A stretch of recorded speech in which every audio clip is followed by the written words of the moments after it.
ಇವತ್ತು ಸೆಷನ್ಸ್ ಕೂಡ ಆರಂಭ ಆಗ್ತಿದೆ. ಸೊ ಈಗಾಗಲೇ ಕೂಡ ಪ್ರತಿಪಕ್ಷಗಳು ಬಾಣಂತಿಯರದು ಸಾವು ಪ್ರಕರಣ ಆಗಿರ್ಬೋದು, ವಕ್ಫ್ ಆಗಿರ್ಬೋದು, ಬೇರೆ ಬೇರೆ ವಿಚಾರಗಳನ್ನ ಇವು ಮುಂದಿಟ್ಕೊಂಡು ಕಟ್ಟಾಕುವಂಥ ಒಂದು ಪ್ರಯತ್ನ ಇದೆ. ಹೇಗೆ ಸಿದ್ಧತೆ? ಈಗ ಇವರು ವಕ್ತು ವಿಚಾರ ಮಾತಾಡಿದ್ರು. 3 ಎಲೆಕ್ಷನ್ನ ಬೈ ಎಲೆಕ್ಷನ್ನ ಚುನಾವಣೆ ಫಲಿತಾಂಶನೇ ಜನ ನಮ್ಮ ಕಡೆ ಇದ್ದಾರೆ ಅನ್ನೋದಕ್ಕೆ ನಿದರ್ಶನ.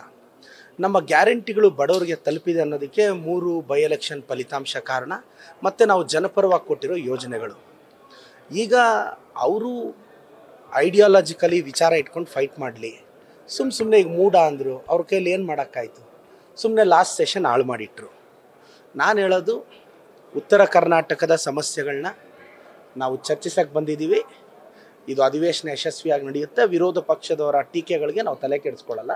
ಇವ್ರು ನಮ್ಮನ್ನು ಪ್ರಶ್ನೆ ಮಾಡೋ ಮೊದಲು, ಈಗ ಪಾರ್ಲಿಮೆಂಟ್ ನಡೀತಿದೆ ಅಲ್ಲ, ಇವರು ದೊಡ್ಡದಾಗಿ ಏನು ನ್ಯಾಷನಲ್ ಸೆಕ್ಯೂರಿಟಿ, ದೇಶ ಪ್ರೇಮ ಅಂದರೆ ಬರೀ ಇವ್ರ ಅಪ್ಪನ ಮನೆ ಆಸ್ತಿ ಥರ ಆಡ್ತಾರಲ್ಲ ಬಿ ಜೆ ಪಿಯವರು. ನಾವು ಭಾರತೀಯರೇ, ನಮಗೂ ದೇಶ ಪ್ರೇಮ ಇದೆಲ್ಲ. ಈ ಕಡೆ ಶ್ರೀಲಂಕಾದವರು ಚೈನಾ ಕಡೆ ವಾಲ್ತಿದ್ದಾರೆ, ನೇಪಾಳವರು ಚೈನಾ ಕಡೆ ವಾಲ್ತಿದ್ದಾರೆ.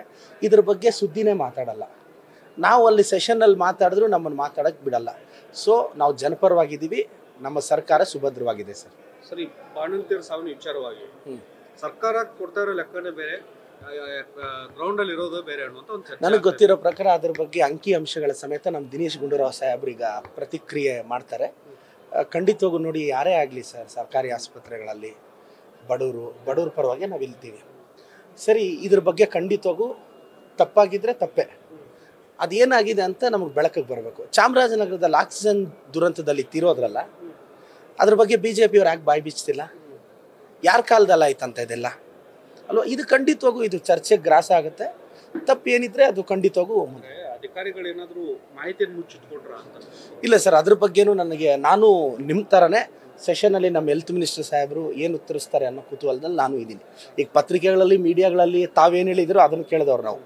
ಬಟ್ ಇವತ್ತು ಸೆಷನಲ್ಲಿ ನಮ್ಗೆ ಉತ್ತರ ಸಿಗುತ್ತೆ ಅಂತ ಭಾವಿಸಿದ್ದೀನಿ. ಪ್ರಮುಖವಾಗಿ ಅಲ್ಲಿ ಉಸ್ತುವಾರಿ ಸಚಿವರಾದಂಥ ಜಮೀರ್ ಅಹಮದ್ ಅವರು, ಲಕ್ಷ್ಮೀ ಹೆಬ್ಬಾಳ್ಕರ್ ಅವರು ಅಲ್ಲಿ ವಿಸಿಟೇ ಮಾಡಲಿಲ್ಲ ಬಳ್ಳಾರಿ. ಸರ್, ಈಗ ಏನಾಗಿತ್ತು, ಸೆಷನ್ ಪ್ರಿಪ್ರೇಷನಲ್ಲಿ ಇದ್ರು. ಈಗ ಲಕ್ಷ್ಮೀ ಹೆಬ್ಬಾಳ್ಕರ್ ಅಕ್ಕ ಅವರು ಬೆಳಗಾವಿ ಇದರಲ್ಲಿ ಭೇಟಿ ಮಾಡ್ತೀವಿ ಸರ್. ಸಿ ಎಂ ಸಾಹೇಬರು ಭೇಟಿ ಮಾಡ್ತಾರೆ, DCM ಅವರು ಭೇಟಿ ಮಾಡ್ತಾರೆ.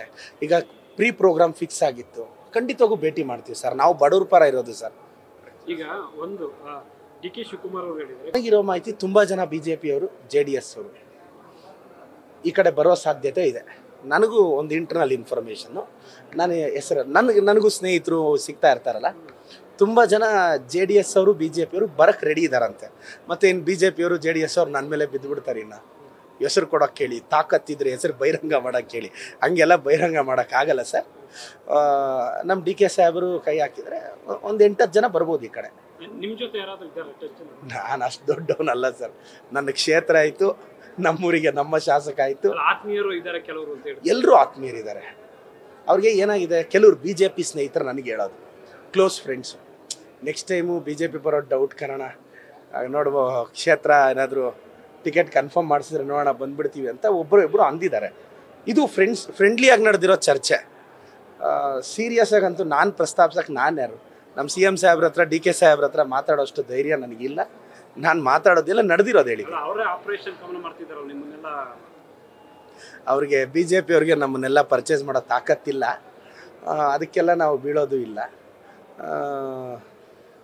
ಮೋಸ್ಟ್ಲಿ BJP ಅವ್ರನ್ನ ಈ ಕಡೆ ಬರ್ದಂಗೆ ಕಾಪಾಡ್ಕೊಂಡ್ರೆ ಸಾಕು. ಕಾಂಗ್ರೆಸ್ನಲ್ಲಿ ಅಧಿಕಾರ ಹಂಚಿಕೆ ಅನ್ನೋದು ಏನಾದರೂ ಆಗಿದೆಯಾ ಸರ್? ನನಗೇನು ಗೊತ್ತಿಲ್ಲ, ಬಟ್ ನಮ್ಮಲ್ಲೂ ತುಂಬ ಜನ ಸೀನಿಯರ್ಸ್ ಇದ್ದಾರೆ. ಅವ್ರಿಗೆಲ್ರಿಗೂ ಮಿನಿಸ್ಟ್ರ್ ಪೋಸ್ಟ್ ಸಿಗಲಿ ಅಂತ ನನ್ನ ಆಸೆ. ನೀವು? ನನಗೆ ಬೇಡ ಸರ್, ನನಗೆ ಬೇಡ. ನಾನು ಪಕ್ಷದ ಸಾಮಾನ್ಯ ಕಾರ್ಯಕರ್ತ. Thank you sir. News First, ನಿರ್ಭೀತಿಯಿಂದ ನಿಮ್ಮ ಪರವಾಗಿ.